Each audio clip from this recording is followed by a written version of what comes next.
Students, इस video में हम डिस्कस करेंगे वेरियस टाइप्स ऑफ रिजर्व्स जिनसे हमारा सामना होता है while doing the question of partnership. May it be admission, may it be retirement, may it be death और इवन डिसोल्यूशन। और कंफ्यूजन हमेशा रहता है कि पता नहीं कौन सा अमाउंट कैपिटल में ट्रांसफर किया जाएगा और कौन सा अमाउंट ट्रांसफर नहीं किया जाएगा। तो इस चीज को लेके हम एक छोटा सा वीडियो दे रहे हैं which might be a helpful thing for you. एक एग्जाम्पल लेते हैं कि आपके बिजनेस में जो प्रॉफिट हुआ, लेट अस से इट इज ₹1 लाख। आपने उस 1 लाख के प्रॉफिट को एक टेबल पर स्प्रेड करके रख दिया और उसके आपने 4 इक्वल हिस्से कर लिए। That means each share will be of ₹25,000। Now let us discuss further. जिस रूम में आपने ये टेबल रखी है और उस पर प्रॉफिट स्प्रेड किया है, उसी रूम में आपकी एक अलमीरा रखी हुई है एंड दैट अलमीरा is having total 4 sections. Now what you do is that the amount which is available on the table, उसमें से एक हिस्सा which was of how much amount students? 25,000. उस अमाउंट को हम टेबल से उठाएंगे, focus on the word table से उठाएंगे और ले जाके कबर्ड में सेक्शन नंबर 1 में रख देंगे। अब मेरा सवाल, जो अमाउंट हमने कबर्ड में सेक्शन नंबर 1 में रखा वो किस लिए रखा? कोई रीजन होना चाहिए। तो उस रीजन पे हमने वहां पर एक स्टिकर लगाया कबर्ड के बाहर, नेम्ड एज जनरल रिजर्व। इसका मतलब क्या हुआ कि प्रॉफिट में से हमने कुछ अमाउंट उठाया और उसको उठा के कबर्ड में रख दिया in order to meet out the future uncertainty and it has been named as general reserve.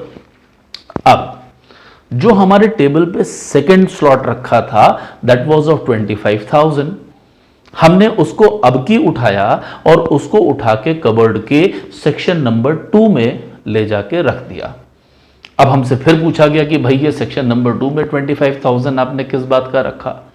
तो वहां पर हमने एक स्टिकर लगा के लोगों को जवाब दिया कि it is workman compensation reserve. अब समझिएगा, पहला वाला जो अमाउंट हमने भेजा था उसको भी हमने सरनेम रिजर्व दिया, दूसरे वाले अमाउंट को भी हमने सरनेम रिजर्व ही दिया, बट खाली फर्क ये है कि पहले वाले में जो नेम था it was general reserve, but this time the name is workman compensation reserve. What is the difference between the two?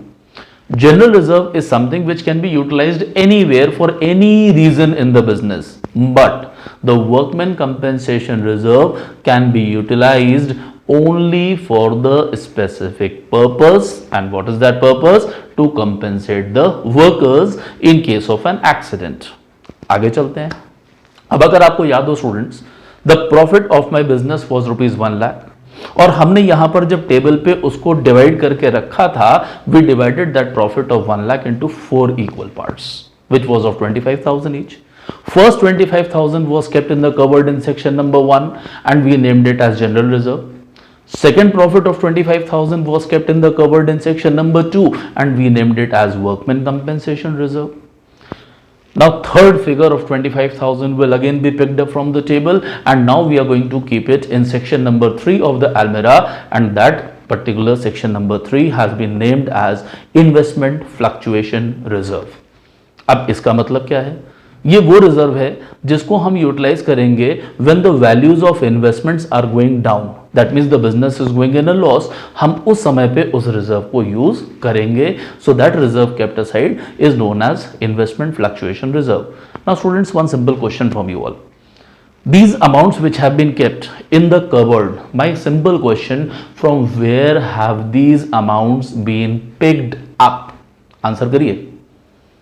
You will say they must have been picked up from the profit and that is 100% correct. अब ये process हमारे business में हर साल चलता चला आ रहा था। आपके दिमाग में एक चीज और आ रही होगी, सर आपने प्रॉफिट को 4 पार्ट्स में बांटा था, अभी तो 3 पार्ट्स का ही डिस्कशन हुआ, what about the 4th one? चलिए उसके बारे में भी कर लें। Now the 4th part was the profit which partners were supposed to receive. मगर हमारे पार्टनर्स कहते हैं कि अभी आप इस अमाउंट को हमारे कैपिटल में ट्रांसफर मत करिए, let that amount remain in the business, और जब हम बताएं तब आप उसको ट्रांसफर करिएगा.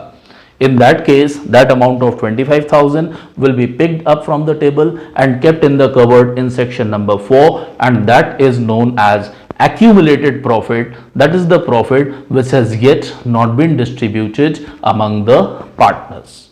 Now my question, students, अगर एक नया बंदा आपके बिजनेस में आ रहा है, तो जब कोई नया बंदा आपके बिजनेस में आता है तो वो बिजनेस की सारी एसेट्स और सारी लायबिलिटीज में पार्टिसिपेट करता है. You will say yes. तो in that case just tell me, the old partners who have kept the amount in the cupboard from the profit which they have earned in the previous year, will they be ready to give the share in that to the new coming partner? Of course you will say no. So that is the reason, before giving entry to a new person, the amount available in the cupboard on the name of various names, may it be general reserve, may it be workman compensation reserve, may it be investment fluctuation reserve, or may it even be the profit and loss balance. All these figures should be given to the old partners in the old profit sharing ratio before giving entry to the new person. Students, एक छोटा सा concept और दिमाग में आपके आता होगा कि सर एम्प्लॉइज प्रोविडेंट फंड वो भी तो बैलेंस शीट में होता है, हम उसको पार्टनर्स में ट्रांसफर करेंगे या नहीं करेंगे? तो इसके लिए हम आपको फिर थोड़ा सा पीछे लेके चलेंगे. Whatever amounts were kept in the cupboard, my question, from where the amounts were picked up to be kept in the cupboard? You will say profit. अब what is employees provident fund? It is the amount which is deducted from the employee's salary.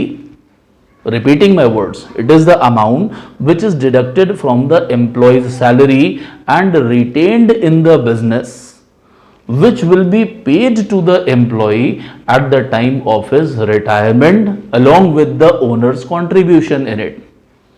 Now my question, employees provident fund में जो भी amount रखी गई है उसका source of creation क्या था?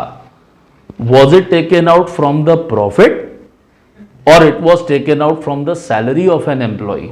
You will say it was taken out from the salary.